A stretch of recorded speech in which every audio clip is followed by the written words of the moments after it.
Então, galera, hoje eu tô aqui para mostrar para vocês qual que é o segredo, né, para poder passar a roupa mais rápido, né? Como que eu passo tanta roupa todo dia e com a metade do tempo, né? Eu aprendi uma coisa que é sensacional, que é você passar a roupa no micro-ondas, né? Como que funciona?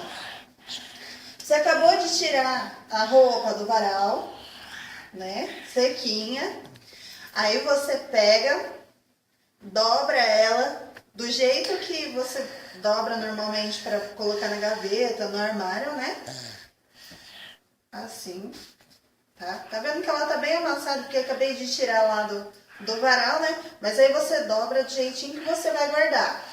Aí você vem no micro-ondas, você